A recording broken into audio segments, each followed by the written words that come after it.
Welcome to a very new series, the APL Spotlight series. It's an offshoot of the APL show, which is Angels, Positivity, and Love.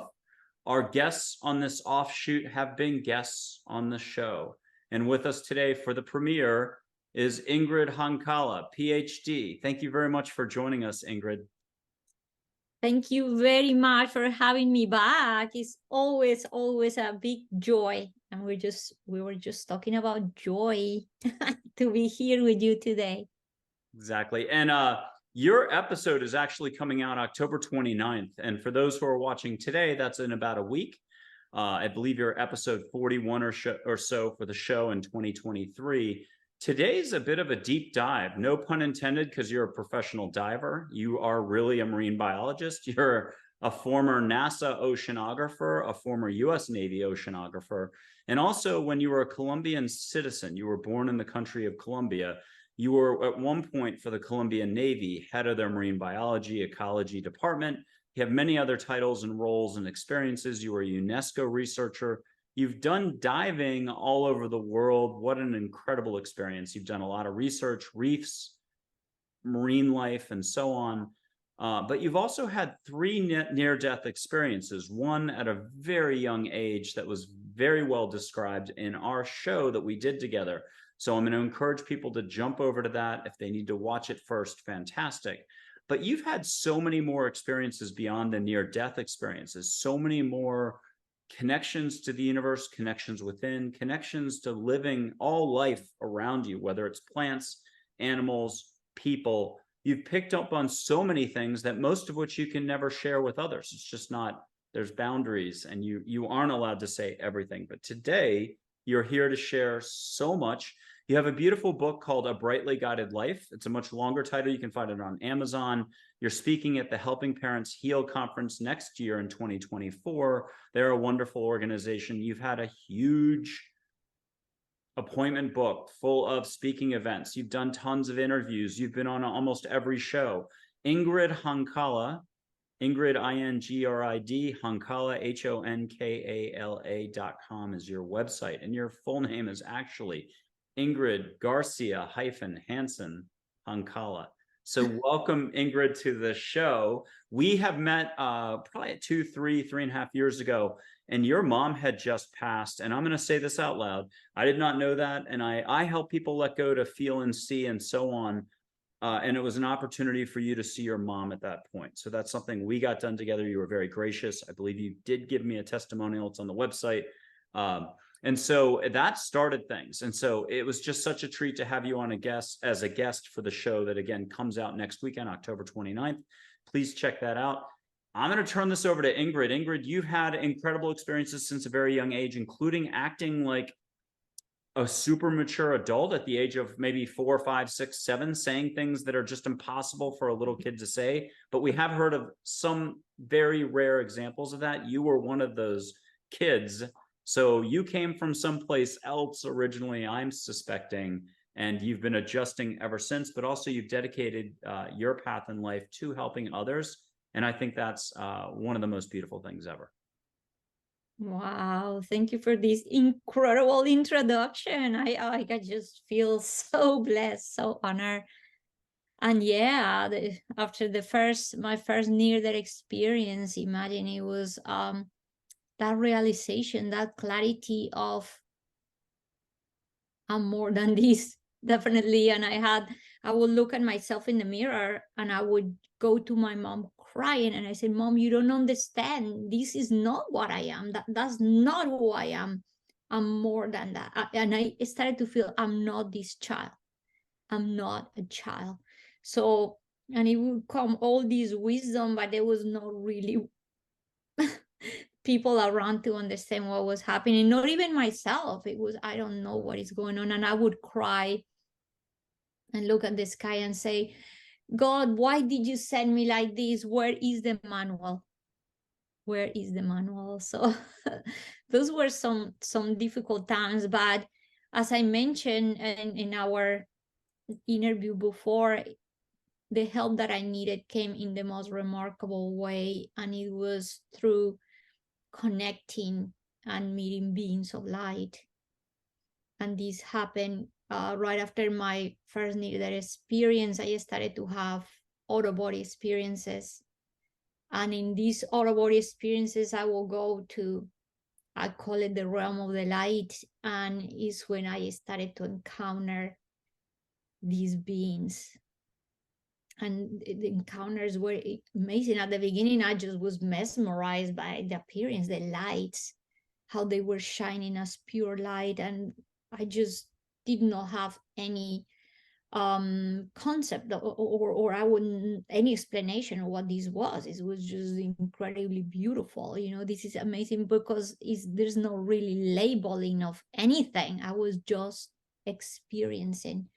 And it's when in one of these journeys, one of these beings, it was shining in gold. It shaped itself into a human form. And it touched me, and it's when I had this realization, you are a being of light, but you are a being. Is when I realized, and it was showing me, I am a being too. We are in the core of our, and I, during my first near death, I realized myself as a being of light. So I had access to the light that I am. So at that moment, it's like, oh, you are a being. So I call them beings of light because they were shining in pure light. That simple. And after that, it was that connection was established, and there was many let's call it trips, or let's call it when I was having these out-of-body experiences at the beginning, I only connected with them in that realm of the light. And sometimes I will be surrounded by hundreds and hundreds, and although I didn't see form, every time they talked to me, I knew who was talking. So it's pure consciousness. It's the part where you're not labeling, you don't need, it's just the formless dimension. But at the same time, in that formless dimension is all this knowing and all this connection.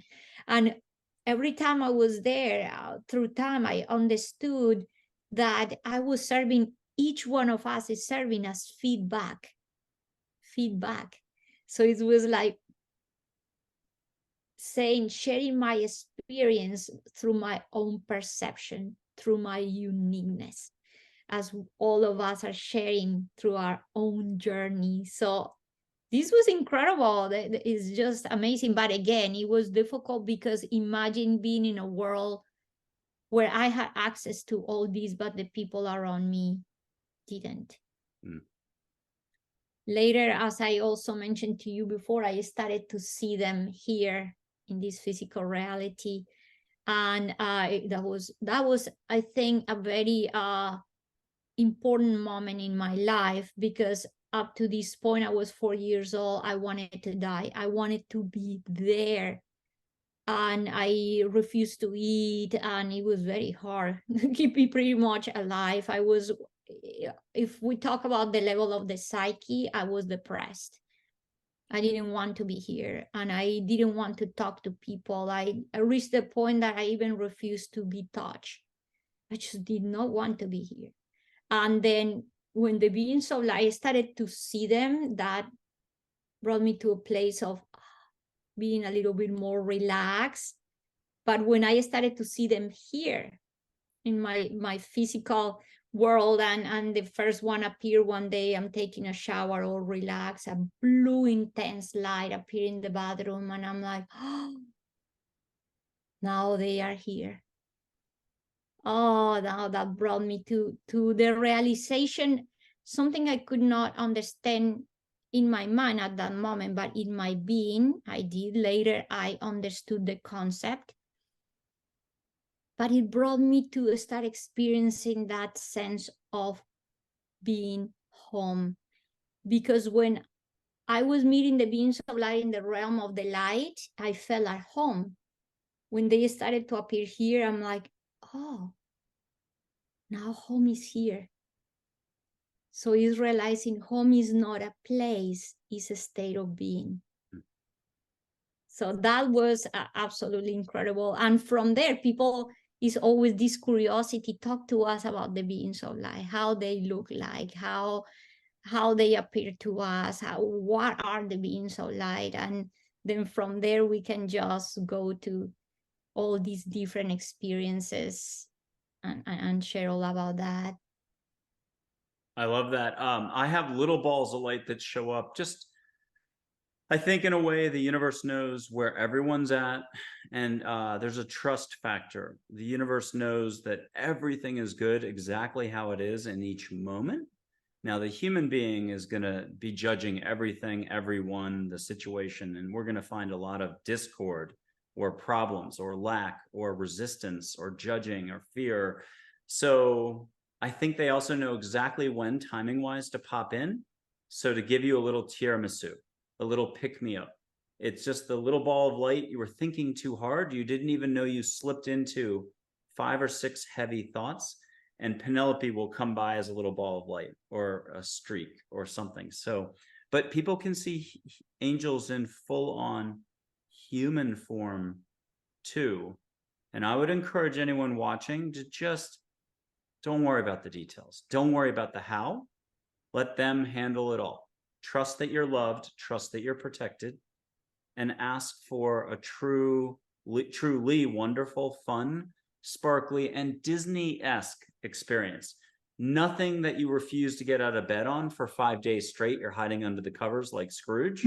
You're afraid because it was too much. No, make it gentle and easy.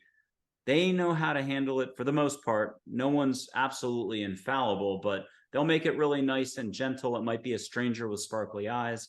Ingrid, have you had one of those experiences with a stranger with sparkly eyes and you were like, wow, I just had a visit to either really help me, I had a flat tire, or just to lift my spirits with a little synchronicity? Could you share one of those with us?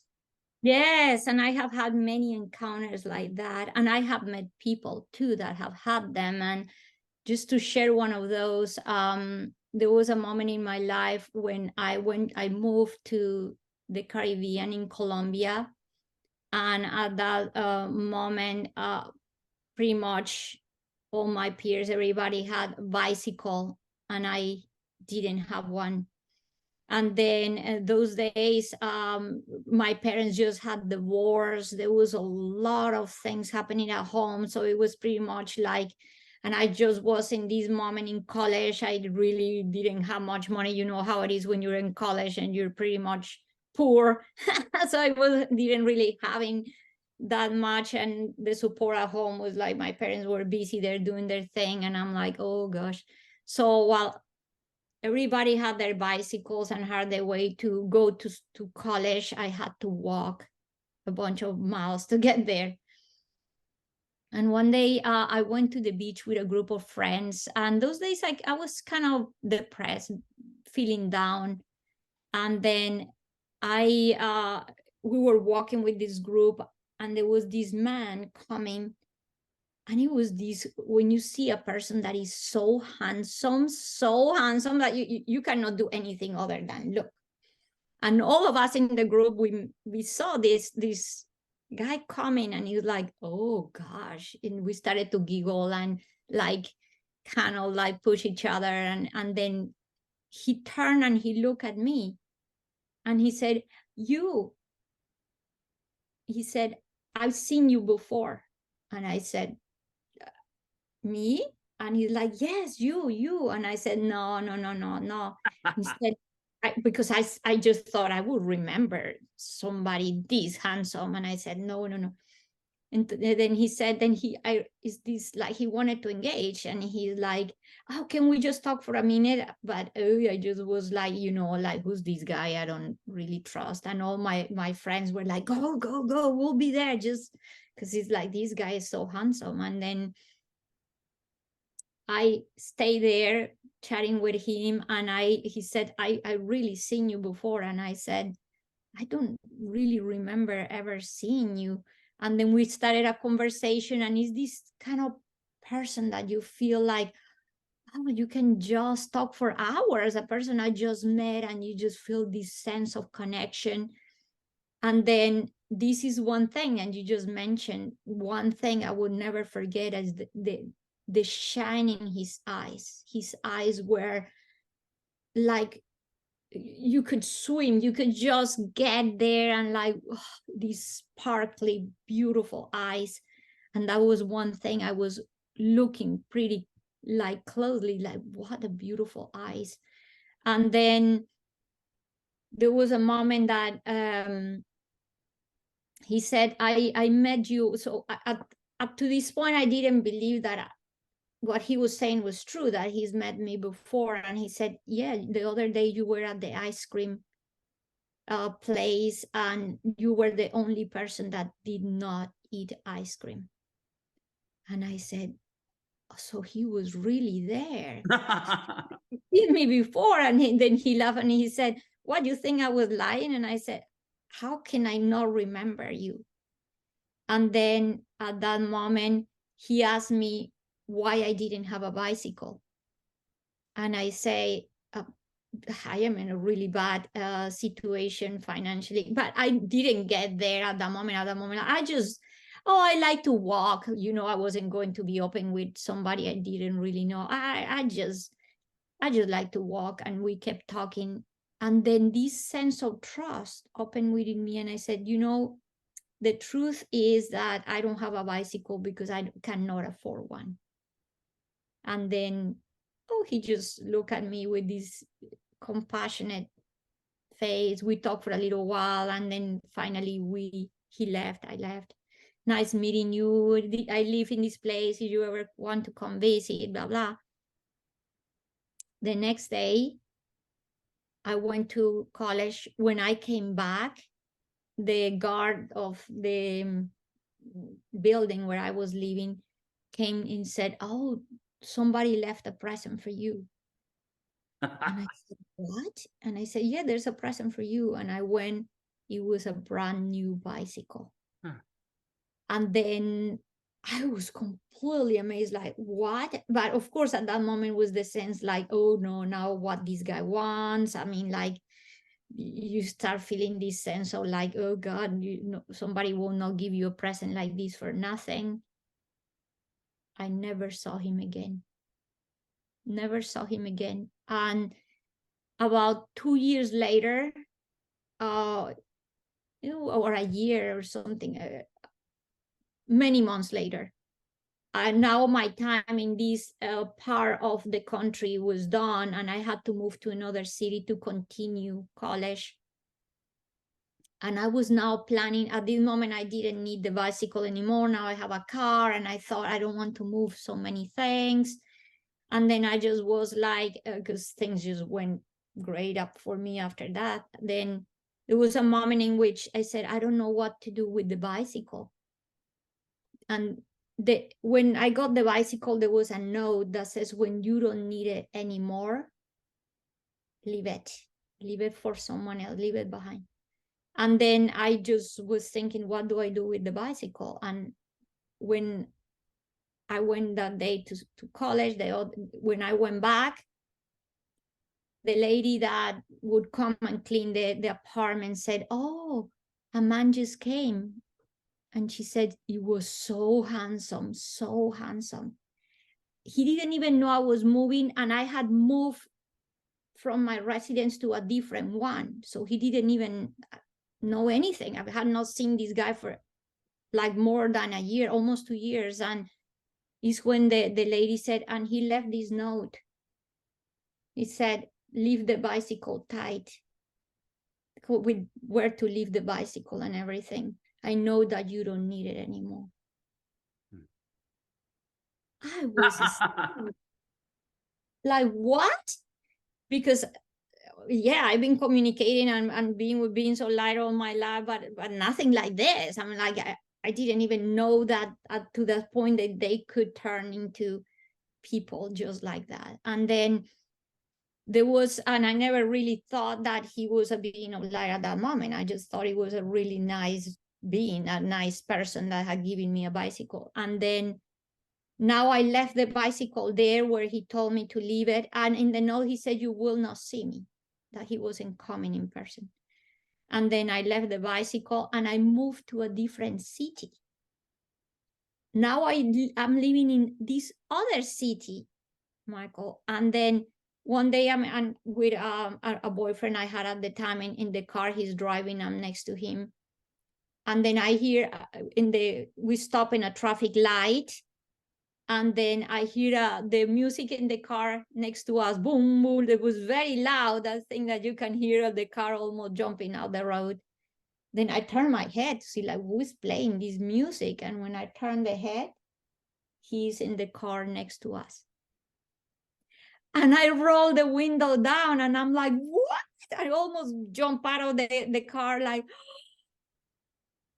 I never had the chance to tell you thank you for the bicycle. I never saw you again. I didn't even know how many words just coming out of my mouth because we're just in this traffic light that is about to change. And I said, what are you doing here? How is it possible? I mean, and he just laughing and he said, I just moved to this city too recently. And then I am saying like when you joke, like, why are you chasing me? This, all this stuff, when I can see you again. And he said, oh, it will happen when the time is right, we will meet again. And the light changed. He took off and I never saw him again. But I always ask God, give me the possibility to thank this being, to thank this person, to whoever that was. And there he was again. So that was one of those times when I just know in my heart it was a very special being, and all the circumstances show me, oh yeah, this is an angel. And for everyone listening, it really is possible. Some stuff's written in your life, other stuff isn't. Angels may alter your path, they exist. You don't have to do much more than what you're already doing right now. Just trust that they exist. Let them do their jobs. And if you can spend the energy, you're spending energy all day long. A lot of it's wasted energy. You can put more of a label on it. It's okay. You're going to waste energy all the way to the end. But the more you can love and the more you can let go and the more you can trust more and the more you can let the universe come in, fantastic. And angels, think of it like the 1960s Star Trek show with William Shatner and, Spock and all the classic figures from the 1960s, those outfits and everything, except those are the light beings, the beings of light, the angels. They don't want to interfere. They're watching out on the different planets they visit or our different lives. They're here because you've probably got a unique life path to live. Some of us never get around to touching it, but we're encouraged, we're reminded. It's free will, free will, free will. You have to make your own decisions. That's the rub, but that's the excitement. Endless opportunity for expansion and growth. And I wanted to mention briefly, there's an angel named Dale who's from really far out, coached an Olympic athlete, not to win a lot of golds, but they did, but to follow her unique life path. Here's Dale, very gentle fellow. Greg Kinnear, if you remember the actor, but if George Clooney works, fine. He prefers Greg Kinnear.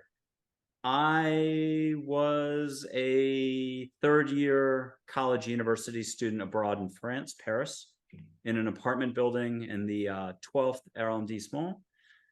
I think it was all French at the time, white middle class or white collar middle class building. And there was a TWA executive, retired, who's turned playwright that I only saw maybe 2, 3, 4 times the whole year that I was there. And I had no idea it was Dale.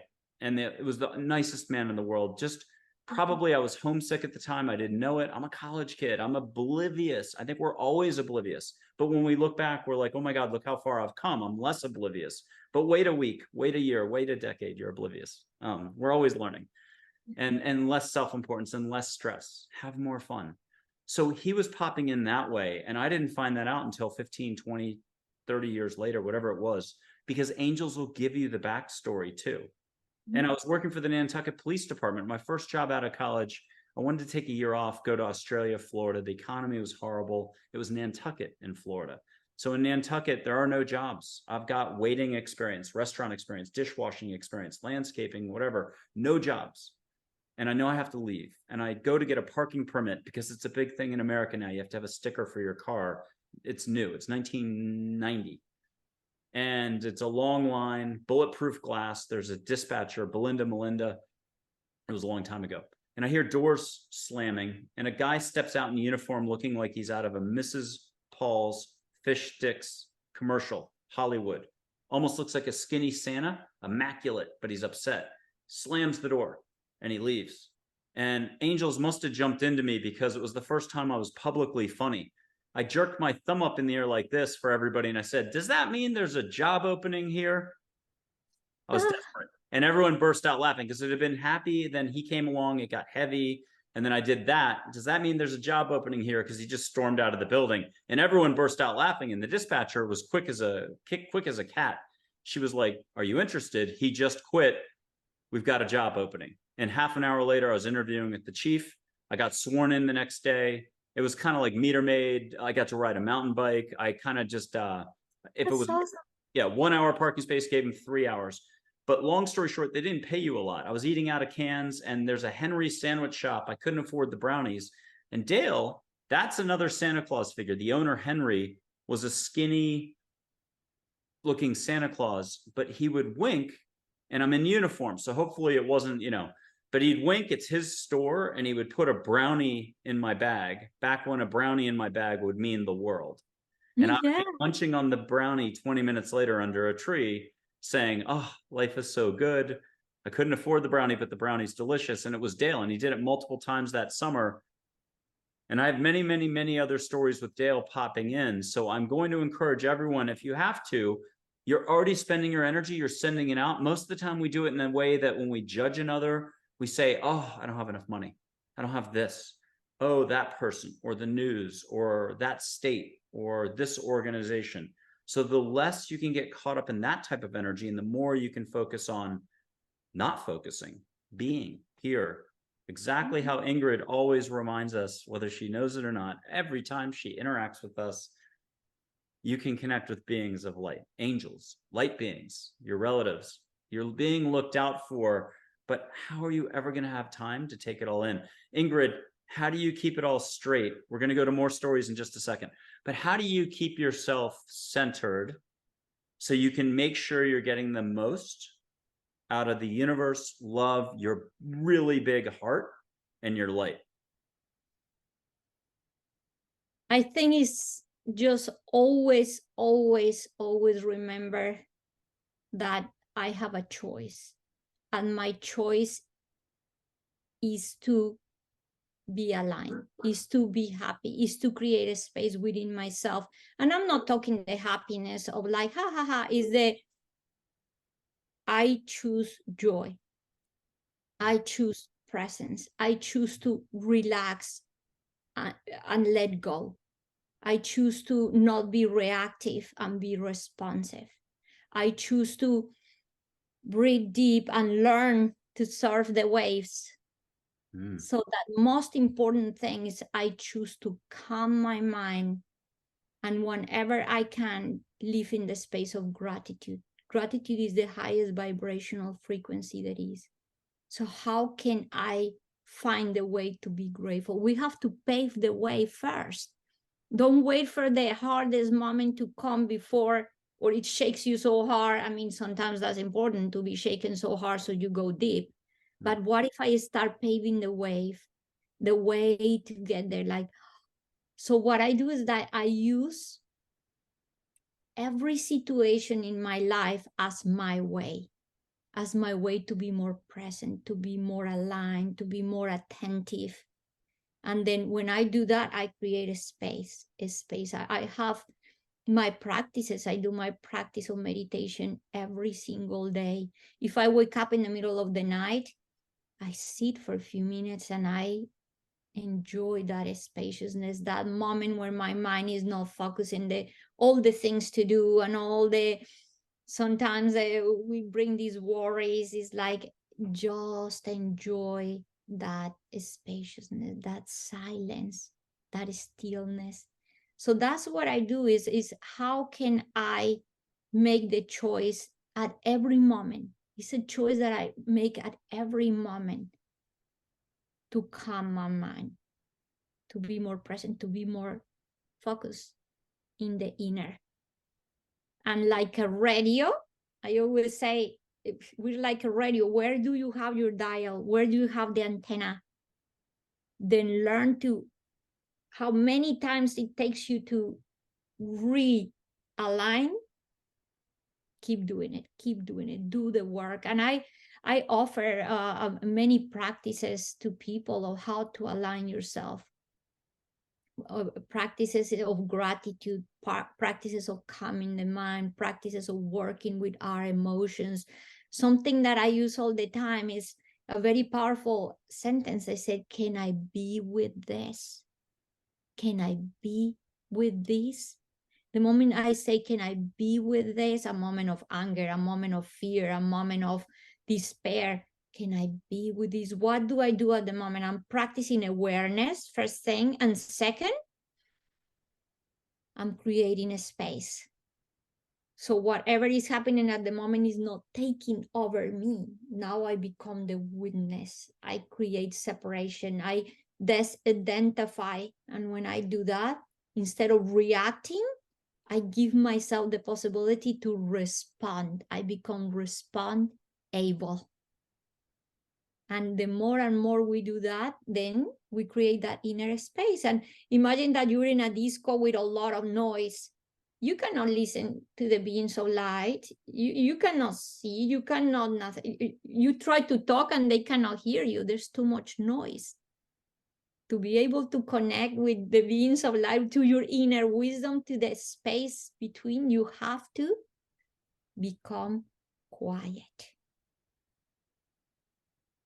And the more quiet you become, the more you connect.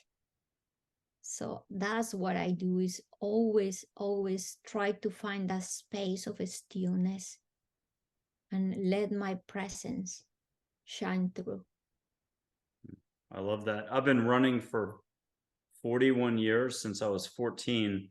And I'm sure that's no accident, because it's my thing and it helps me slow down while you run faster. You have to go slow to go fast, but it gives you a chance, when you remember, if you remember, to ask a question and get an answer from, many different figures. And that's always helpful to help you slow down again, because there's always something that you're going to react to, or that's preoccupying the mind. The ego, the psyche or character, the part of you that has dislikes, has to seize on stuff. And you can shift your consciousness, you can shift your focus anytime you want. You can grow your awareness, but not your thinking. That's kind of the name of the game. Just be in your heart more. You don't even have to worry about the details, but good luck with that. Taking a breath, smiling. There's a million ways to just this. So, and I love what Ingrid's saying, IngridHonkala.com, to check out her offerings there. I did want to mention another angel example. I think everyone comes at it a different way. Some people have lived many, many lifetimes. They may not know. They may be just wise beyond their years and really good at business. I think you got opened up at a very early age, and to the point where, oh my God, how do we get part of the genie back in the bottle so you can slow down and enjoy life being a human and actually live a little, because, you were like, hey, I want back on the other side. And I feel like for myself, I've got these blinders on, or these, not that I taught myself algebra in 7th grade, took calculus in 9th grade. I'm not dumb, but I sometimes need to hear things 4,000 times before I'm like, oh, and it was right in front of me the whole time. So I've got these blinders where I have to have stuff spelled out that's so obvious that anyone else would be like, duh, come on, back of the head, they'd give me a little slap. So when this all started happening, when I was about 40, 41, 2010, 2011, 2012, maybe, I'm seeing, I'm hearing, I'm feeling. Half my friends in Austin, Texas are intuitive. I don't even know what that means. Artists are, musicians are, athletes are, everyone watching is. There's something you do really well, you don't think. You just a flow of life and you enjoy. But so I don't want to talk to anybody anymore. I just want to go get a burger downtown. It reminds me of Nantucket, which reminds me of home. And so I go to this place to have a burger, because again, everywhere I'm going, people are like either seeing my light on me, I'm popping, I'm starting to open up, I'm starting to allow. I was shut tight like an oyster, even though I was a very happy, enthusiastic guy, but I'm starting to allow for a little more flow. And I want to go get a burger. And I walk into this place, Zach's. The bartender, she's really like absent a lot. You can order your food, but she's not hanging around. There's no one around. There's one guy at the end of the bar eating out of a documentary for mindfulness eating. And he looks like Nick Nolte out of Peaceful Warrior, except he's Hispanic and he has a cover story. He owns a farm somewhere in South Texas and he's just dropping by and he's eating really slowly. Next to me is a guy who used to design album covers in the 70s. He's gotten into real estate. He's a successful real estate type in Austin. And he and I had sat in these exact chairs 3 months earlier. That was the first time we met during South by Southwest. We had started chatting then. The whole place is empty. He had walked in after I do. We sit in the same chairs and I feel comfortable because of that. But I'm so scared about the following: ghosts. I haven't met any angels, haven't taken any photos, Plato, Native American chiefs, India, ghosts. And I'm stuck. You can get stuck on anything for decades at a time. I need help from beings of light, angels, to be grabbed by the collar, slapped around and be told, move on. You can get over ghosts. No big deal. Look, we're all going to go through the ontological shock of, hey, how is this even possible? Get over that as well. Can you laugh more? Can you brighten someone else's day? It's literally Christmas Carol. So I, of course, got out of my chair because this is the universe coming in. That person at the end of the bar is Joy, an angel named Joy, who's as a human, a male human, Hispanic, Nick Nolte. She comes in, beams down like out of Star Trek, those episodes. I get out of my chair and I'm like, what about ghosts? I'm talking to a total stranger eating like out of a documentary. And I'm like, ghosts. I looked into her eyes, his eyes, and it's galaxies spinning that I'll never forget what they look like. It was like getting hypnotized and being slapped around and told, get over it. Let's move you to the next thing. They took me to the learning fence. And because I wasn't learning the lesson, they hoed me over the fence. So after that night, to make the story short, I'm taking up all the time. I never worried about ghosts again. And I could get on with meeting unconditional love figures and to begin learning and learning and learning. And 12 years later, how far have I gotten? This far or this far? Because it's getting out of your head to your heart. Ingrid, tell us more about some of your experiences. You've had a lot. And if I had to say, you've allowed from a very early age for a tremendous amount of light to interact with you.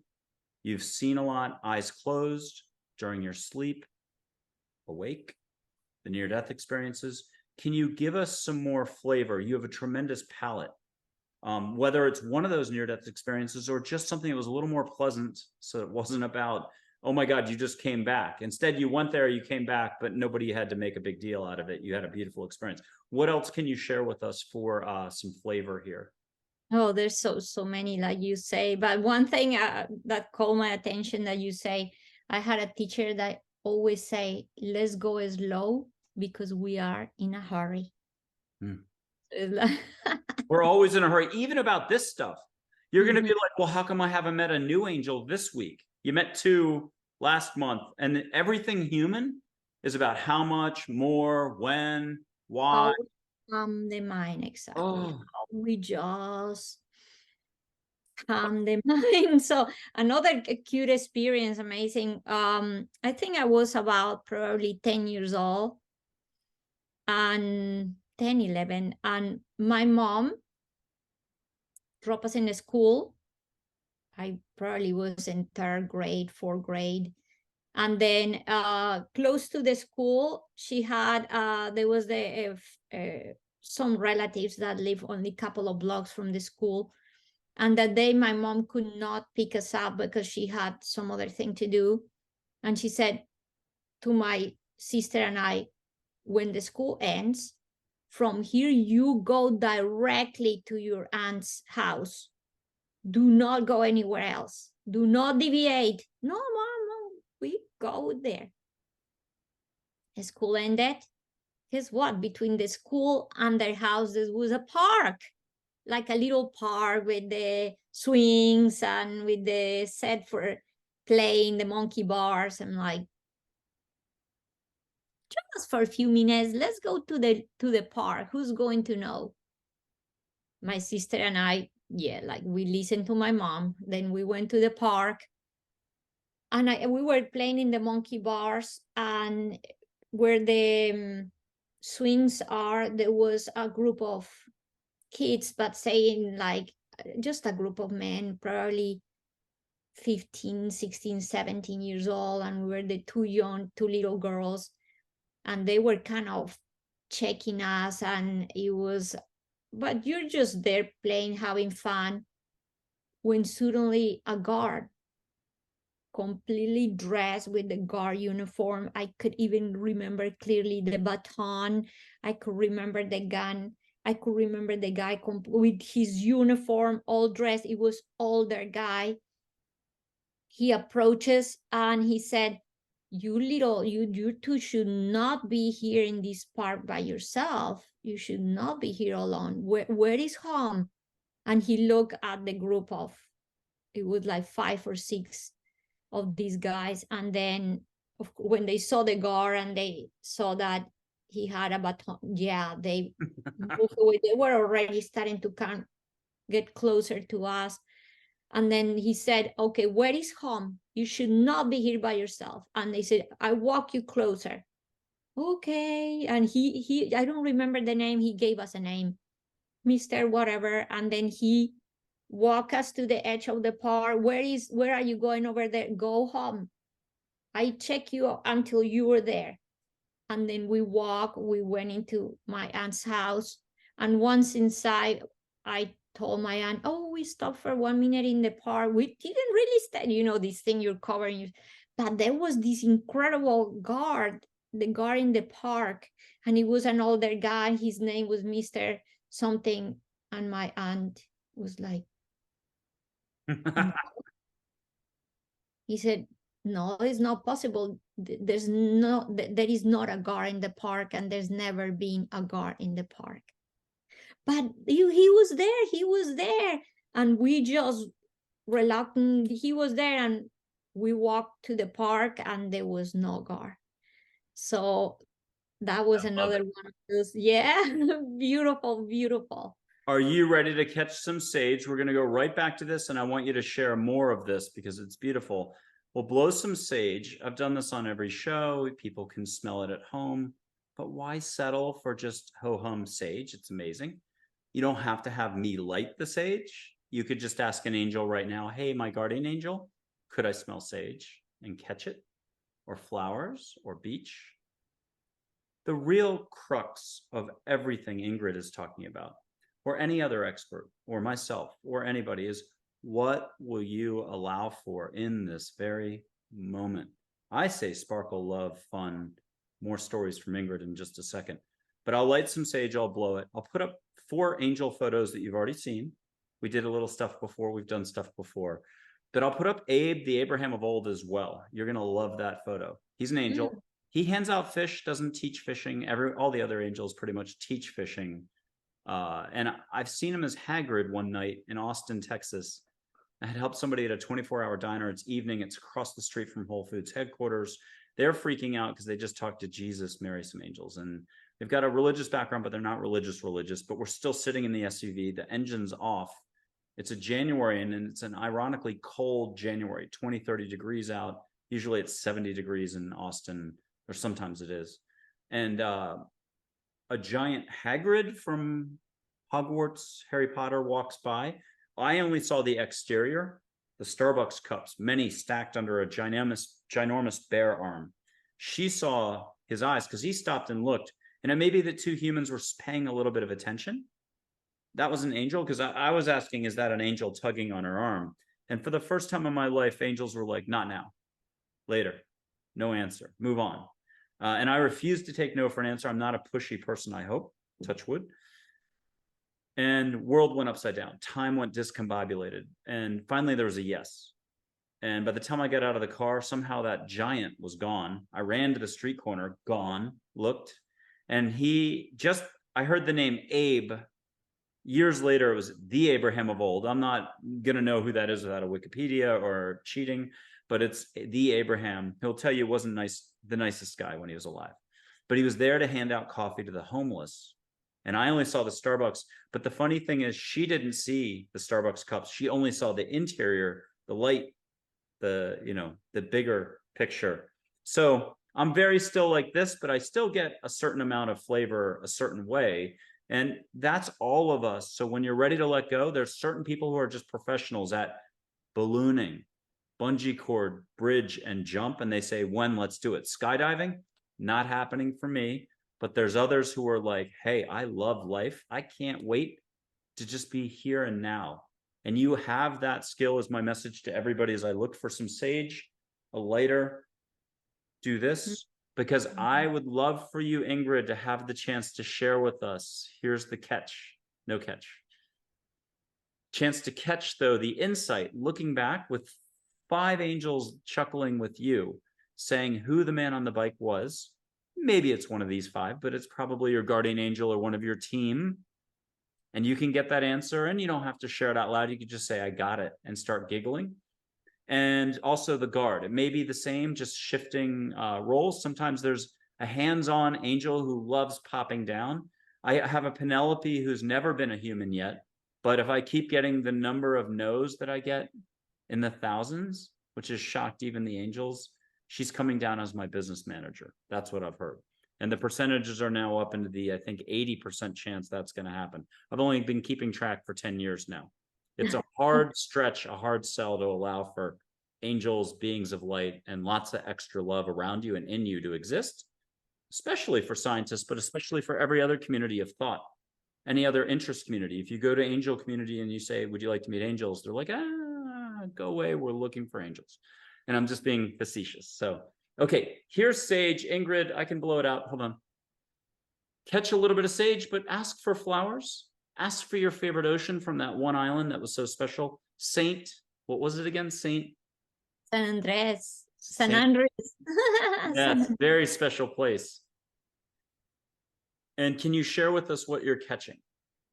I've been catching from the first time, even before we started, that you did this again, the sage. I feel the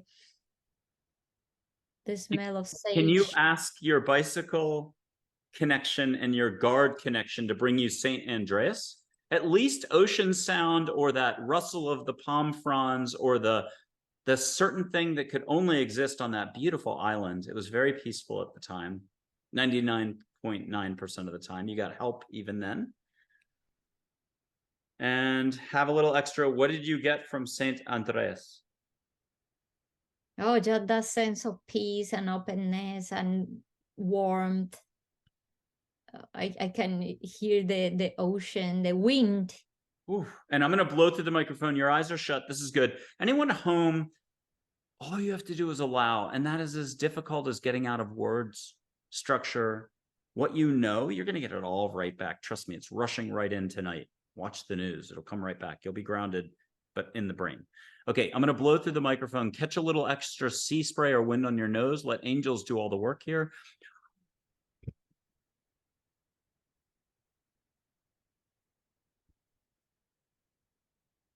And did you get a little energy bump on your nose, your face? Oh, I just feel the breeze. It's just beautiful. Yeah. Fantastic. Thank you for being so patient with that. Everyone deserves privacy. I don't like to interfere. All of this, I think, teaches us at least patience, allowing a greater sense of humor, because oy vey, oh boy, you see so much, but everything is okay as it is, no matter how bad. My friend's car stopped working and it's a disaster, but it's okay. There's an opportunity inside everything for more growth, more fun. Sometimes it's got to work out that way. Okay, here's joy. And you can decide. Why don't you get the reveal about the bicycle man, and then have her help you with what you should share, can share out loud.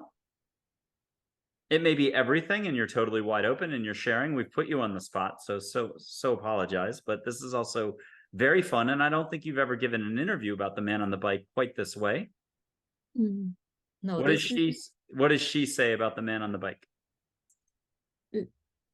Later in my life, I understood, and I have more stories that they all were beings of light, guides, special beings, that they're here for all of us.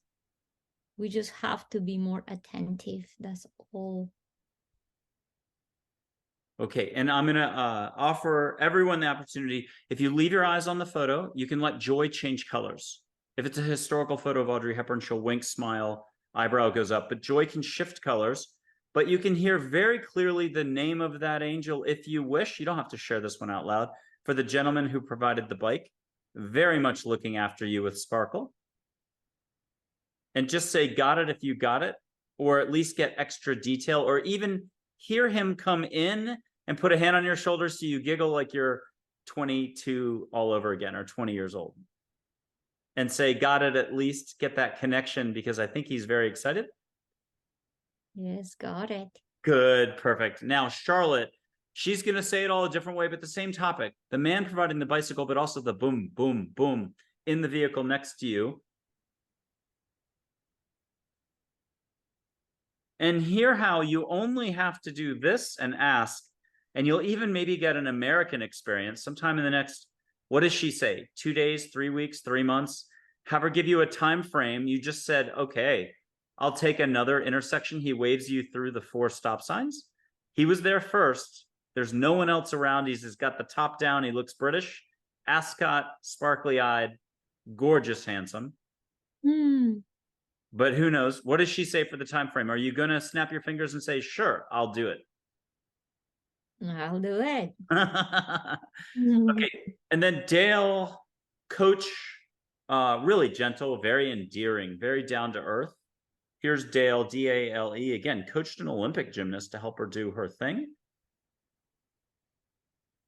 Dale's a sweetheart, does not mind rolling the sleeves up and taking a shot at beaming in like Captain Kirk and Spock would when they land on the planet. And can you share something from Dale for all of us about just allowing more in life and asking for help in a trusting way? Yeah, just be open. Have an open mind and be connected with your truth. Awesome. And you can hear it, receive it. Okay, and I'm coming to Abe in just a second. We're doing one more angel who's a Pacific princess. She's light waves of energy and water. She's my guardian angel. And she shows in this photo with Charlotte, the blue ball light. There they are as metallic balls of light. She's also a white ball light. If you go to the first page of my website, it's overlapping. You can't miss it. It's by the Audrey Hepburn photo, the Geronimo photo. But here's her actual silhouette. It's Min, like Minnesota, Lakota Sioux word for water. And Ingrid, get any level of detail you wish, but how about that security guard at the park? You can hear, was it the same man as the bicycle, or was it a different angel? At least share that out loud. It was a different being. Now, keep it to yourself, but here's Charlotte and Min. Hear who that was. And then if your eyes are closed, close your eyes and have that angel come in. Either they put both hands, one hand on each shoulder, or you get your shoulder blades lit up in light and you take a deep breath and you just feel, oh my gosh, beings of light again. Mm.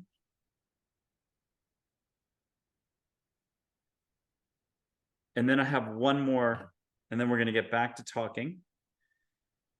But this is Abe, the Abraham of old. This angel's on everyone's team. I'd argue every angel's available. You're not going to tax them. No question is too big, too small. Ask where to go get a cup of tea, cup of coffee today, how to get out of your routine. Because as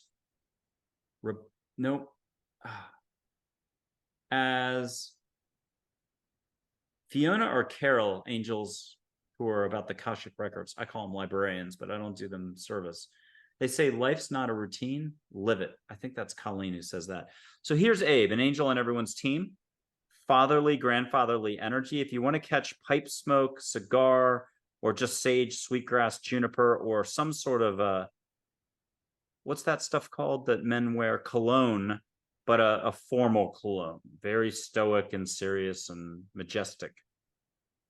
He almost looked like the guy in the park. I know. So ask Abe for a little more detail about the park. And close your eyes and have a little chat. See him in your mind's eye. And And what will you allow for? Maybe put a hand out to your side. He'll hold your hands. So stick it out into the thin air. Pretend your uncle was walking in the room and he held your hand. Make it in a way that he could hold your hand. Let Abe do his job. He's on everybody's team. He's really here to make up for lost time when he was a human. And that's the wrong way to say it, because you can only love more, live more, allow more, laugh more, breathe more. And of course, by you shining your light, you're supporting others. And that's it. Grow your awareness, not all the other stuff that we're going to grow anyhow. And don't beat yourself up over anything. Just do the best you can, let it go and move on. What can you share now? I'll show this photo one more time. You can get a wink, a smile, the eyebrow goes up, or his eyes shift to look you in the eyes. And you'll get that, forgive me for putting it this way, you'll get that schoolgirl rush through you where you're like, oh my God, his eyes shifted. And just say, got it, if you got something. Got it. Wow, very cool. Okay, so miracles, miracles, miracles, miracles is how humans react to something we can't grasp. The ego, the intellect, the thinking, the judging, the reacting, the fear, the stress, the worry, the but what about, my problem is, my situation is, my long life story. 30 pages over here, this thick. It all happened to me. And remember, as you say, life happens for you. You need to be here and start breathing and living. Your entire situation can go poof. So we need Ingrid to talk to us about, woof, how do we get going? How do I say, oh my gosh, take things from another angle or another angel, open up more consciousness, more flow. It's like when you are at a beach house and you didn't open it up. It's been left untouched over the winter. Throw the doors open. Put your feet in the sand. Get out there. Put an umbrella down and enjoy life. But how? Life's so heavy. It's hard. I got an illness. You don't understand. I have 19 children, 16 dogs, and I'm in my 5th divorce in 2 years. Okay, so what do? I'm living life, but really, am I living? How do I allow for more and live more and do this thing called human being stuff? And it's allowing yourself to stop, to have a pause, and to learn to relax, to learn the art of stillness, and to make the decision how I want to feel today. I said to people, get up in the morning and imagine that you're preparing a cake. And then in this choice, you said, my cake is going to just be the most delicious cake in the world, with the best ingredients, with the best sugar, with the best. When you make a cake like that, wow, and everybody eats it, it's almost like I can almost taste it in my mouth. It's like, this is so good, and you bring joy and well-being. But what about if you get up in the morning and instead of looking for the best ingredients, you poison your cake with already worry, with already anger, with already attachment to all the emotions of the past? Is your choice. And now you make this cake that is filled with poison. You eat that cake and you give that cake to others. You're poisoning yourself and you're poisoning others. So every morning I get up with that, I put the feet in the ground, and the first thing is like, oh, Mother Earth is holding me. And after that, what is my choice today? How I want to see life today? And my prayer is, I ask God, help me see, because I cannot see. Help me see with the eyes of clarity. And I always say to people, there's many, many beautiful tools that I share with people, but is that share of awareness, how I choose to live my life today. And if somebody is thinking about having suicidal thoughts, I would say, what if you give yourself one more day? One more day. And in that choice, because people think that they have free will. Yes, we have free will, but most people don't know what free will is. And we think that choice, choosing the way I wear my hair, or the college I go, the food I eat, is free will. No, we're conditioned by our culture. So everything we're picking actually is culturally driven. Mm. Free will is when you're able, I said, imagine that there's a road and the road splits. And that is a moment of challenge. You can pick, and I call it the cul-de-sac of suffering, to stay in that loop of my narrative of poor me and me, my story. But at any moment, say you give that time being in this loop, because that could happen. But there's a moment in we have to stop. And that free will comes the moment you stop. That's the first step. You give yourself a pause. And in that pause, you say, what is this for? What is this bringing to my life?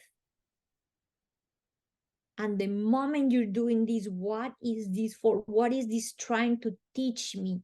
You turn on the light. It's called that, the light of awareness. And at that moment, you abandon this cul-de-sac of suffering, you're stuck there. Imagine you're in a car and you just start pushing the pedal, but you never put the car in gear.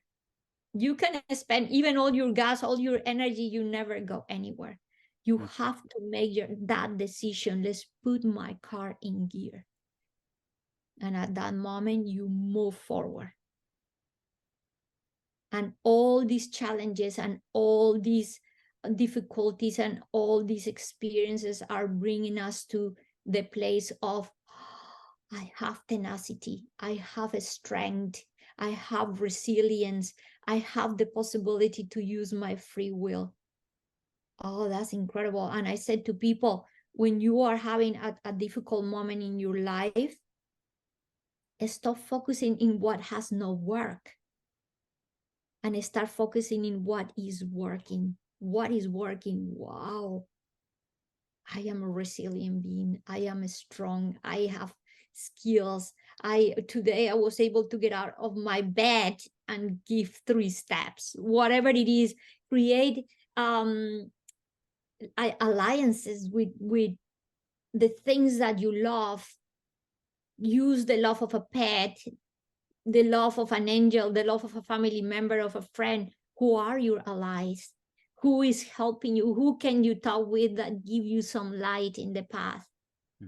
Then this way you start focusing in what works and not what doesn't. Love is love. Consciousness is consciousness. We do the unconscious thing, not knocking thinking again, but a lot of it is this.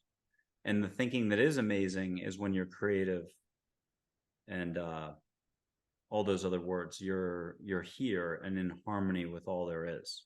You're doing your songwriting, your cooking, your yoga, maybe just taking a nap. You're not trying, but it's also no try. It's always try, Archangel Gabriel. It's not about words.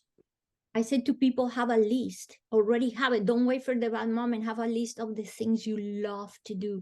The being soul, I said, many people know about, and they've done the work and they know about the triggers. What are my buttons that triggered me? But they said, where is the reset button?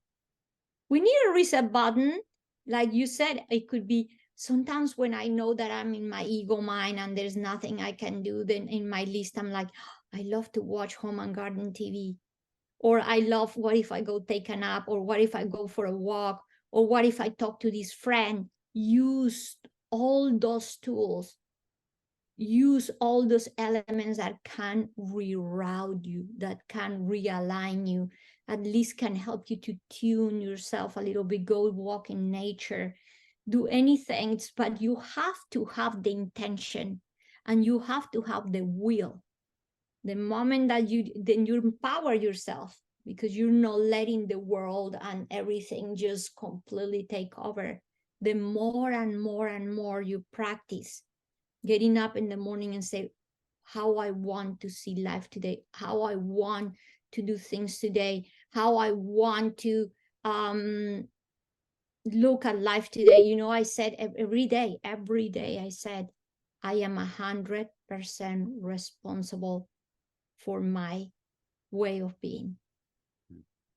So these I'm putting in me all the rules are my rules. So I'm being responsible, and I'm opening the path to be response-able, no reactive, no a slave or a puppet of my reality. I become the creator of my reality. That's inner power. I think I was running yesterday 8.5 miles, which is nice, but just back and forth on a really safe. I'm in North San Antonio, and it's all mini hills, mountains. If you're from anywhere with mountains, it's hills, but 12% grade. I don't want to run on those right now.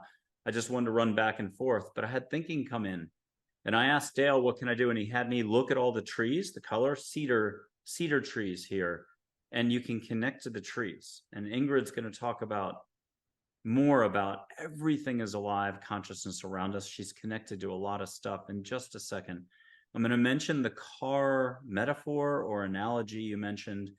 Back when I was popping, Listening to Angels was a little book I penned. It's $4.99 on Amazon. Twice it's been #2 in Angels on Amazon, but it's all angels. If you think I wrote it, thank you, but it's angels.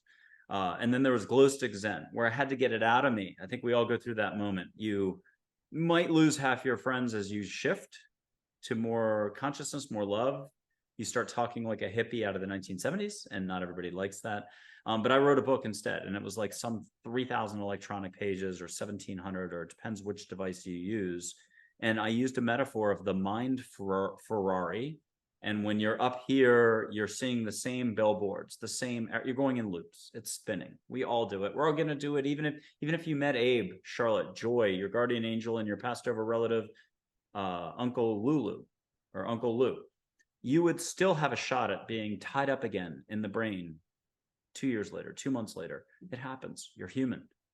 So I did want to mention, I was meeting with my Glow Stick Zen book editor. I think only 4 people have ever bought that book. It's $200 at Amazon, but it's broken into 22 separate $10 books at Amazon. And Apple, it's $200. That is a beautiful book. It'll take you up the mountaintop, help you lose your thinking. But you should be grabbing Ingrid, because she's got experience at this, ingridhonkala.com. And she's, as you can already tell, fantastic at helping you sort out where the chess pieces are, so you can shove the board aside and get going with more fun living and flowing your energy more. Charlotte was sitting in a Starbucks one time as a human. And this Starbucks, in my mind's eye, and this is from 2014, it was in North Austin. No Starbucks is 200 feet long, but the memory has a weird way of. So I had a woman staring at me who's older, Santa Fe, New Mexico garb, turquoise jewelry. I'm meeting with my book editor. She stares at me the whole time drinking coffee.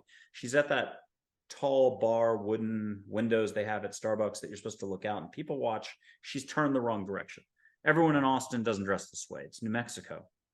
And I ask the important questions, not who killed Kennedy or about climate change or should we do this, should we do that, or go fix everything in the world. Work on yourself. That's the best thing you can do. I asked her, does she drink the coffee when she's a human being here in America? Beaming down, we'll call it. Beam me up, Scotty, but beam me down. And she said, yes. And so why don't you ask her something either about one of your experiences, about all of us can invite in more help to simply become more aware, more loving. Mankind can use a lot of compassion. Let me just read about this somewhere. I've got it written down. Yeah. Man's ready for more love, compassion, kindness. Less rat race, which is up here. It's not the banks. It's not this situation. What did you get from Charlotte to share with us?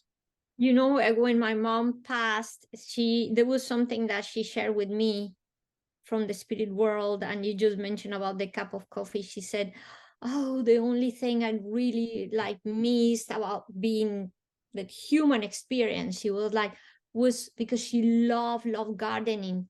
And she said, the thing I miss is touching the dirt. And that gave me that sense with the touching the, is like, we don't realize that our human experiences give us that possibility to feel. When we're in the spirit realm, we don't need food or sleeping or anything like that. So this is the realm that gives us that contrast. I was just gonna say And the because my mom like misses, like she said, oh, the only thing I miss is touching the dirt. I go do it for her. Mm. So I just go and I go plant things and I touch it and say, look, mom, I'm touching it for you. So it's like, let's enjoy this part of the human experience that also allow us to, this is a gift. It's incredible. Let's live life to the fullest. Yeah. So the more we slow down, the more that door that's our heart, we get to openness. We get to connect to all there is, whether it's in us, around us, or all the above, or D or E on the multiple choice, all the above. But can you take us more about the heart thing? Because near-death experiences almost have that door kicked open for you. It's not incremental. It's a very special opening. We don't have to focus on the near-death experiences, but the point is, any of us can inch the door open, but it's the last thing in the world, the ego, the psyche, the resistance, the, knowing that precludes possibility, the judging, the reacting, the fear, the part of us that fears the unknown. The intellect doesn't like stuff that it can't debate, grasp, control, reject. This is the unknown. It's so scary. But what are we talking about? We're talking about the heart. And love is just shiny, infinite. I argue, and nothing that I'm saying is really what I came up with. Angels told me love is the fabric of the universe, period. Yeah. Love is the glue that holds the tapestry of the universe together. Because you can have a tapestry and you can have all the strings, but if they're not in a wave with each other, imagine you lift up just a bunch of threads like these, they just fall apart. Or you get a lot of dust. Yeah. Yes. But I want to share another experience with the beings of light now being in the form of animals. Ooh, I love it. Yeah, this one is a really, really cute one because that makes like warm the heart. So when I was in high school, I think it was in middle school. Yeah. And we in Colombia's been a country that had a lot of internal problems. And when I was growing up, there was a lot of bombings. There was probably a moment in which Colombia was rated as the first most dangerous country in the planet. And that was at that time. And then we live in a neighborhood in which I think to go catch the bus for the school bus, we had to walk about 2 or 3 blocks. And then it was kind of always a little nervous going there. There was a lot of crime. And then one morning, I opened the front door and there was a dog.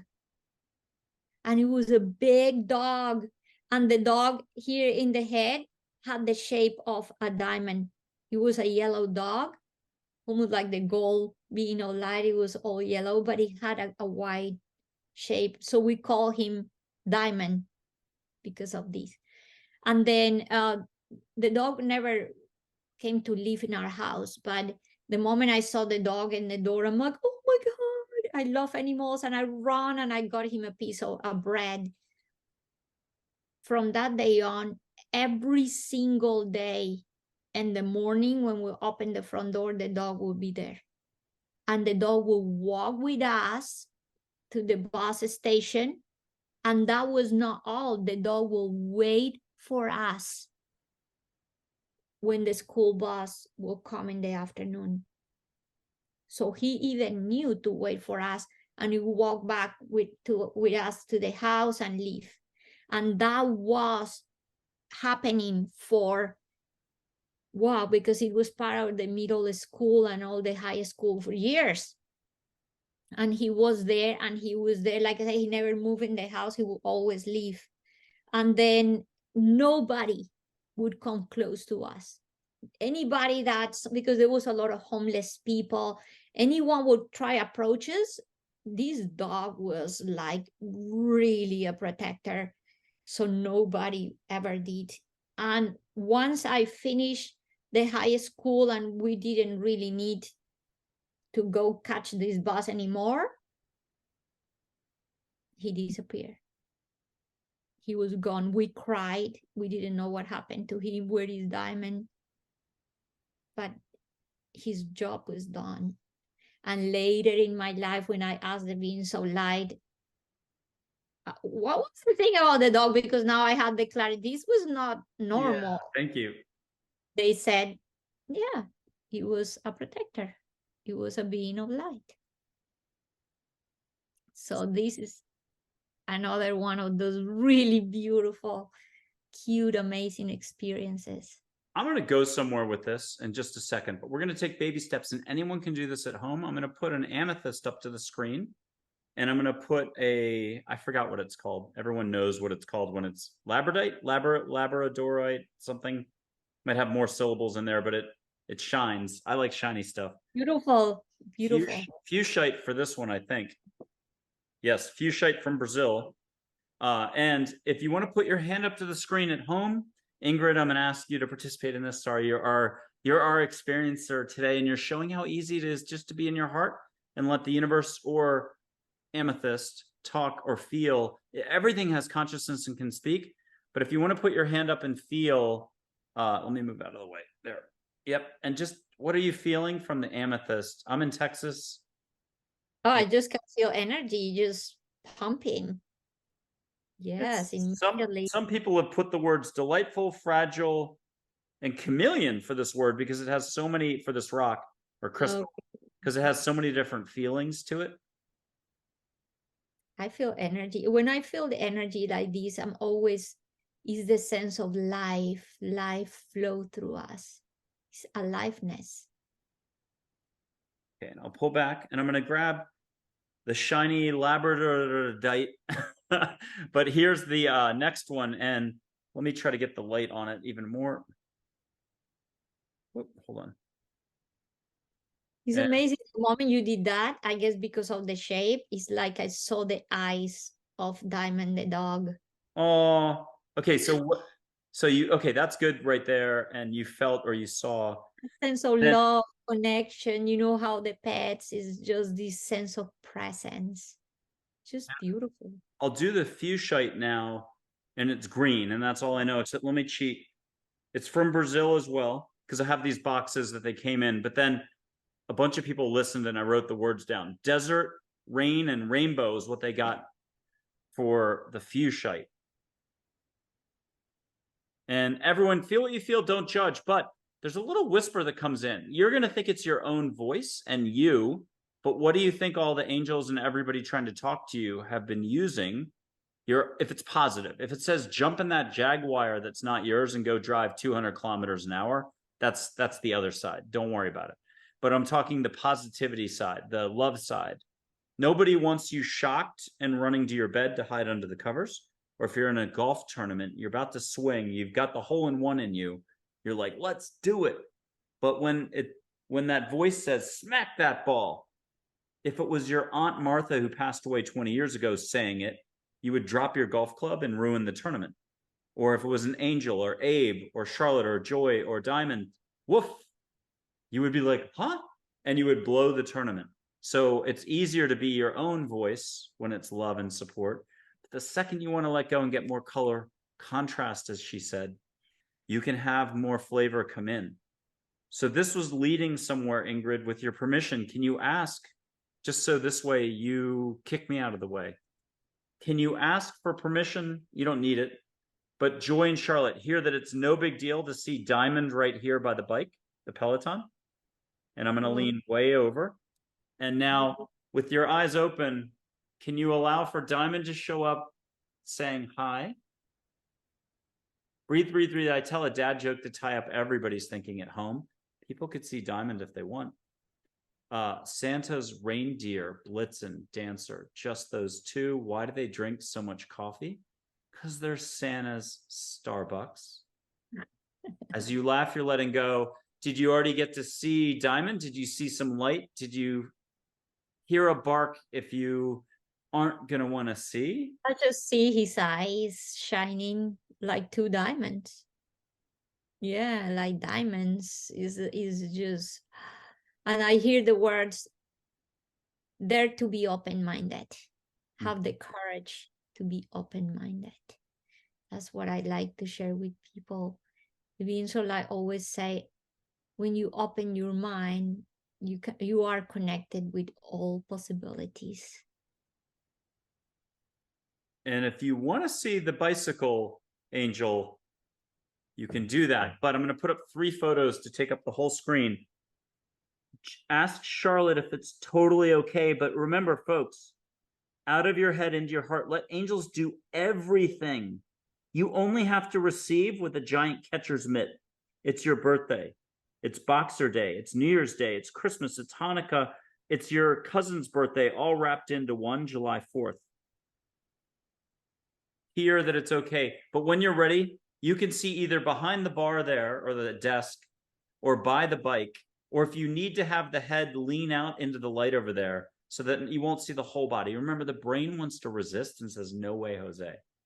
But you can see full on Dapper waving hi and have a quick private chat and just say, got it, if you got it. Just got it. Yeah. Ooh. I get you your guard. One last thing. I'll get you Abe's photo again, because why not get a mantra? Why not get a reminder that every time you say it, the highest point of vibration from the past, because there's specialness to that, comes back in, like you smell your mother's cooking or your cousin's cooking or that special Christmas that doesn't exist anymore, but is the fondest memory. So here's Abe just here. Absolutely. If you want to borrow Abe versus the angel who is the crossing guard or the guard for the park, you can again see wherever, but allow.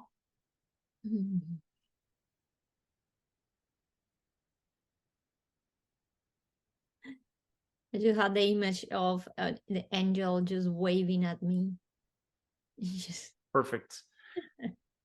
And then with your permission, only the highest intent. My thinking, my dislikes, my preferences, whatever, out the window. Angels are holding my space for me. Ask Charlotte if this is okay. I'll put my palm up from Texas. You put your palm up, but we only have compassion, love, and light and sparkle. Oh, they are everywhere. Right? They are everywhere. You can see light. You can see a ball of light go by for the person who's already open and cool with this. But you may see a ball of light go through 2 screens to Toledo, Ohio, where you're watching right now, or Germany, and it's 2 years in the future. There's no time and space. But what will you allow for is my message for today. I think Ingrid has been a fearless, peaceful, inner, amazing, ecstatic warrior, allowing and loving and sharing her light with others so they can tap into their own light. And so palm to palm, can you feel my energy, Ingrid? Oh, I do completely. How do you describe it though? Because it's been described many ways. I mean, oh, beautiful, cheerful, very high. You are an amazing. And remember, everybody, she's an excellent judge of character. Don't ever think otherwise. That's how I take all the compliments, is always say you're an excellent judge of character. Okay, but now, not screw me, but toss me out of the way, because whatever, you can have your stuff directly. I still recommend grabbing Ingrid because she knows how to sort out, I don't know how to say this expression, I just got this, wheat from the chaff? I don't know how to say it. You know, when you put the wheat up in the air and you get it to separate so you get the good pile and you get rid of the stuff you're not supposed to use. Okay, if you'll touch the photo with your finger just as close as you can and pick up some joy light, you can either put it into your heart, you could write a heart for people to see, even if you and I can't see it or we can feel it, it doesn't matter. But there's angel light that we can share even more today than 50 years ago. I don't want to say it any other way. It's everything is more available today. Mankind is ready for more love, more fun, higher vibration. Raise your frequency. Connect to more joy, ease, and grace. Why not? But Ingrid, take us back to joy, ease, and grace, because you're walking that path. We all need reminders. The plumbing, the well gives out.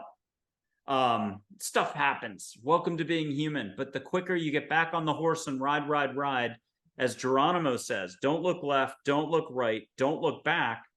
somehow that horse is like the car analogy, but it's your heart. It's the positive analogy of live, live, live, love, you know. And here's older Geronimo, which should take everyone's breath away. He's action, unconditional love figure. He's on your team. Let me do two hands so I don't shake. But what's his reminder to us all before, Ingrid, you take us somewhere? Because every time you talk, you're like a painter. We're getting gorgeous images from you. What's his reminder for us all? And he's very matter of fact, like, yeah, nah, duh, you already know, live life. I just see the face of humility, the face of open your mind and drop all, like surrender.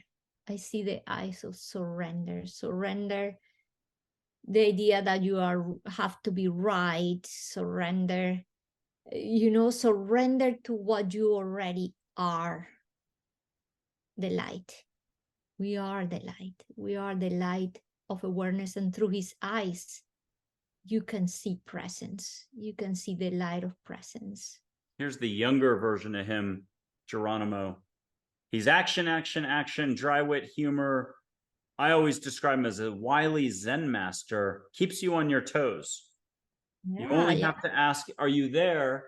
You don't have to look up when you ask, but that's what we all do the first 2,000 times. Are you there, Geronimo? And you're going to hear, duh. What do you think? Yes. Yeah, of course. So, okay, Ingrid, what else would you like to share with us? Because you've had these experiences. People want to hear you speak. You're in demand for shows, speaking engagements, your services. Tell us more. I think that maybe one last experience I would like to share today is this is really something amazing. After my mom passed, of course, I was in that enormous grief.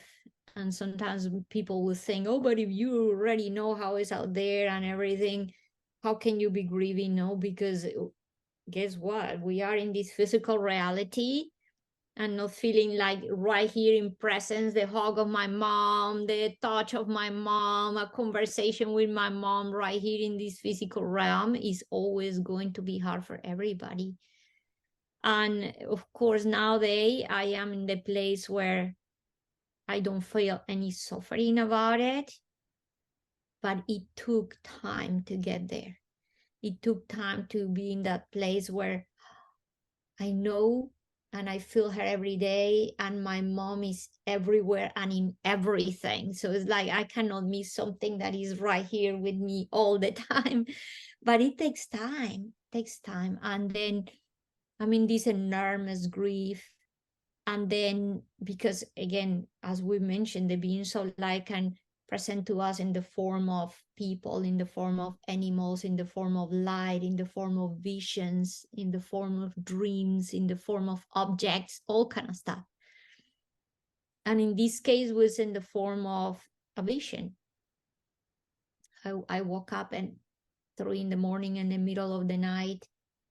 And when I have these visions, it's like I am there. It's almost like I can feel, taste, smell everything. And I had the sense that I was somewhere in India. And then I could even, and there was some roads with no pavement, and it was, I could almost feel the texture of the air, the smell, the everything. And I am in a hotel. I'm in like a third floor of a hotel. And if I could almost even describe how everything was, the details of everything, even the furniture, the colors, the texture of the wall, everything. And I'm there. And I'm like, what am I doing here? And then I look at the end of a road, and a being is coming. And I'm like mesmerized, like with the guy in the beach. I am mesmerized with the look of these men. He's like I cannot take my eyes away from this being, and he's walking towards the hotel. And I'm like, whoa, and I'm like completely taken. by this being, and then it approaches the hotel, and like I say, I'm in like a third floor, he's down there, but the moment he gives a step, he's already in the place where I am. So I'm like, whoa, how did you do that? So I'm like, now he's standing right in front of me, and then he asked me,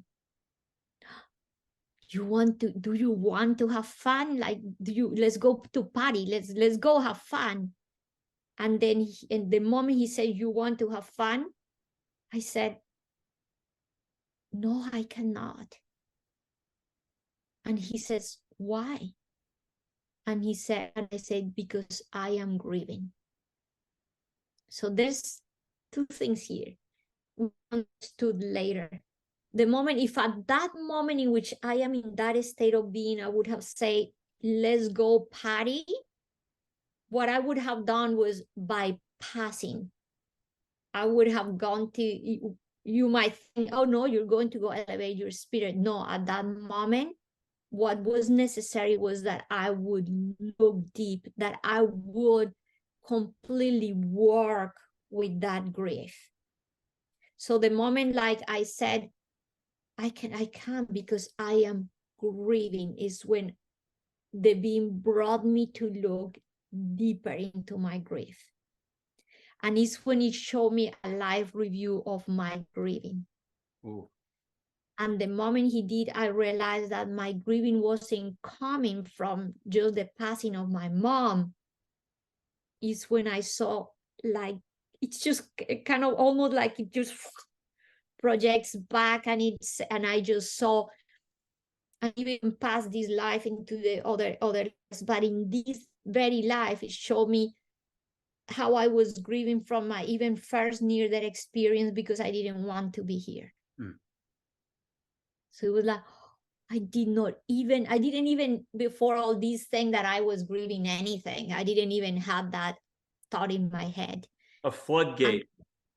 Yeah. Floodgate. Yes. And then now I had all the, and then I said, I know now. I know where all this sadness and all this grieving that I have been experiencing throughout my whole life, I know from where it's coming. So when that moment I had that clarity, that openness, and I also saw the image, like imagine like a Olympic pool. And it says the only way to get from this side to the other side is by going through. Because the moment we try to avoid it, we're bypassing. Go through completely. And then now you're kind of give that is, imagine you jump in the pool, you're holding your breath, and now you can breathe back. And then it wasn't just that, he showed me how to just go through and say, can I be with this? Can I allow this to be here? He also showed me Oof.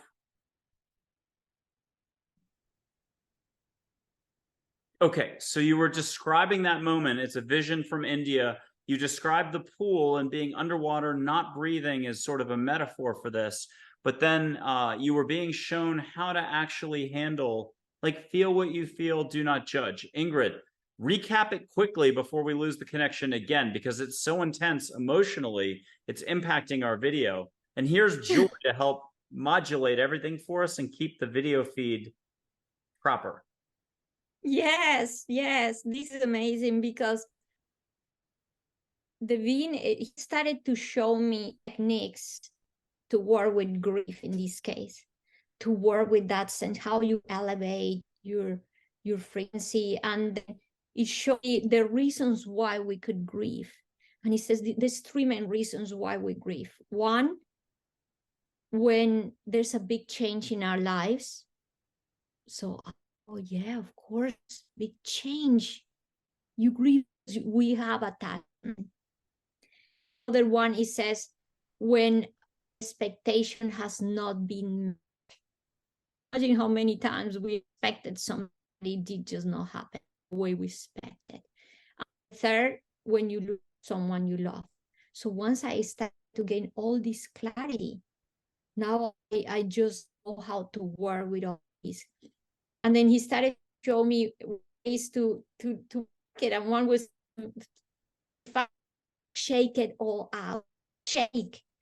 He say, why do you think that the cultures dance? Why you think that the Indian cultures, that the ancestors used to dance?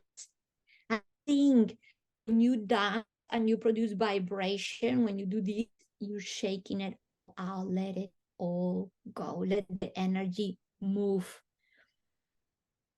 The other thing, It's music. respecting, there's a broader function of energy in society. How do I do this? Not society. There's energies in and around us, positive, neutral, whatever. And you have to learn the flows a little bit. You can get instructed by your angels, your relatives, your universe, Ingrid. But the point is to pay attention more and how to keep it light so you can live. Yes, and you were showing me like in the Indian cultures, they say one thing that's the ancestors and many cultures, the drumming has extremely high power. The gong, anything that produces vibration, even depending on which vibration you need to work with, it could be crystal balls or it could be drumming.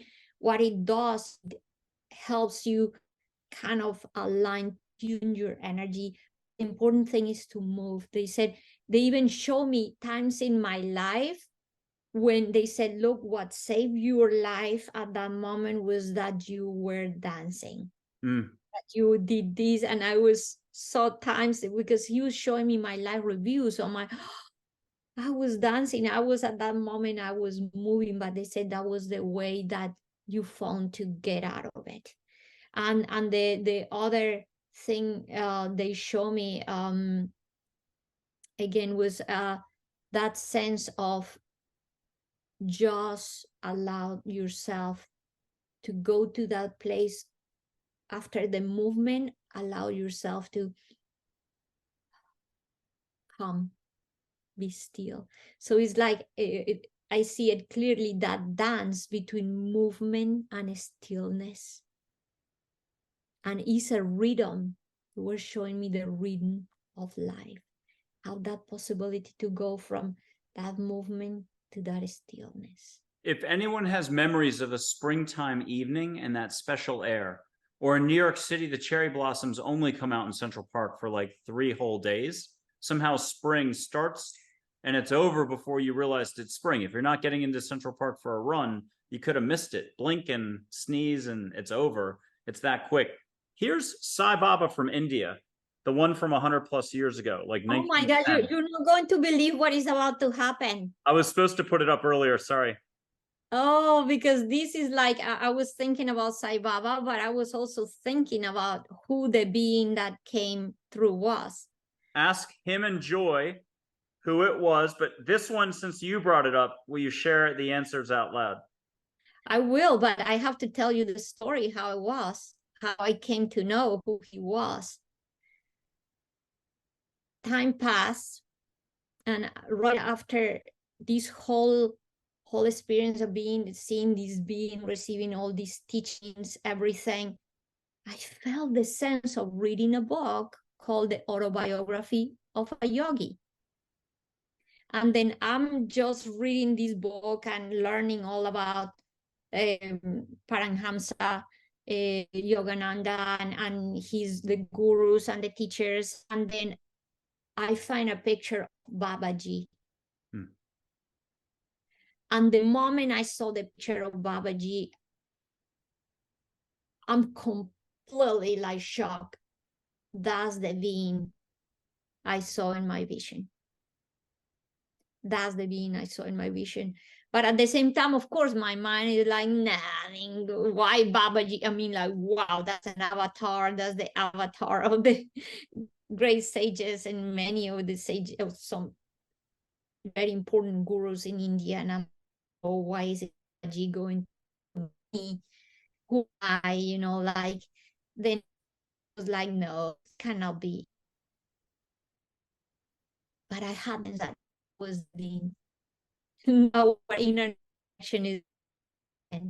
So We're breaking up a little bit, Ingrid, so we're gonna have you back for another episode. We'll have you back for more detail. And what I'll do is, again, we'll continue this at your convenience. We'll follow up. We're breaking up a little bit on the interview. Okay, because yeah, I I think have there's a to lot of write, energy. but I have to tell you how this ended here, and you will make the decision there, because years later, the way I got to know who he was is I went to a conference. Like 2 years later, I was in a conference and I met a lady that communicated with angels. She was little, she can't communicate with angels. And I'm sitting with her, and the conference was about grief. I'm sitting with her, and then I did not mention, and I was not planning to mention, because again, I thought this is not real, this is not true, that this is Babaji or nothing like that. And I'm sitting there with her, and I told her the story. I said, oh, I had this being, like, he showed me how to grieve. I was just wanting to tell her about grieving. And then she looked at me and she said, oh, yeah, he's Babaji.